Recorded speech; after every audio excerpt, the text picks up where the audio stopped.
Good morning. There is a concept I want to explore this morning, and I want to show you my whiteboard.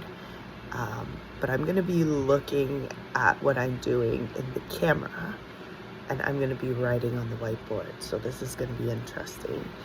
And I'm challenging my brain, my conscious brain, and my right-left hemispheres to operate by doing this in the mirror image.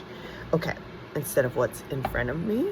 And sometimes I'm going to focus on what's in front of me, and sometimes I'm going to focus on the camera, just instinctually. Okay, this black marker is going to represent our emotions, and the green and blue marker are going to be experiences of any kind. You can have endless numbers, but this is just to explain this concept. And it's this idea that,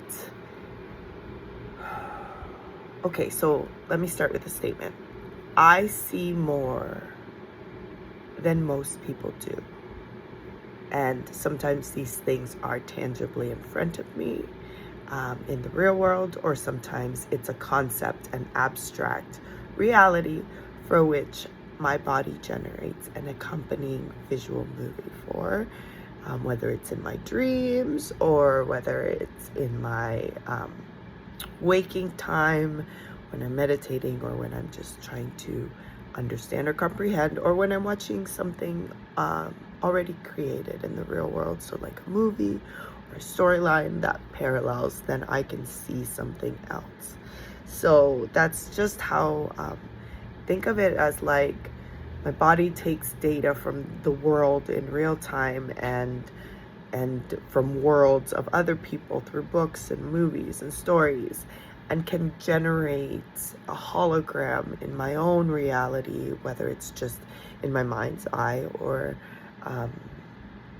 I can see it in a pattern in the physical world. Okay, so these are these experiences that I have perspective to, and then I'm just gonna draw a line in this color.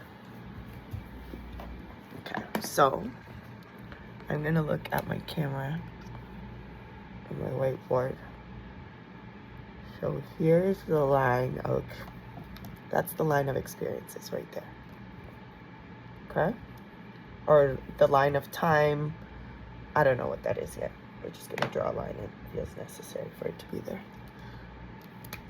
The next step is we have experiences. Let's say that's our window of tolerance, or things we knew, things we didn't know.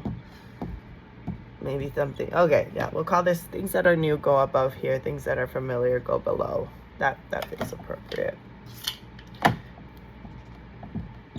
And so you're going through life, and one could have all kinds of experiences that are new or existing. So maybe you tried something new, but it had an element of something that's existing, so it layered all of these experiences. So we'll call them, they don't look like bubbles, but we'll call them experience bubbles for now.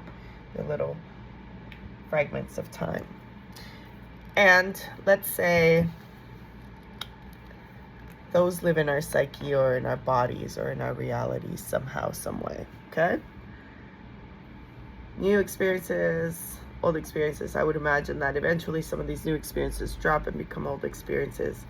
But in the meantime, we have emotions, and perhaps we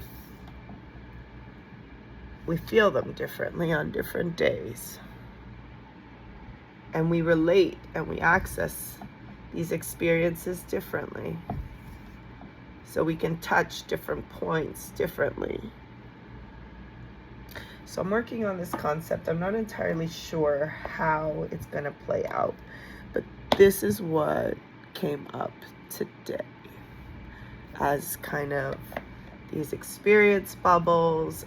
I want to see this line as maybe our conscious and unconscious, because something new might hit our conscious mind a little bit differently than our unconscious mind, but maybe it exists in both realms. Anyways, I don't know what this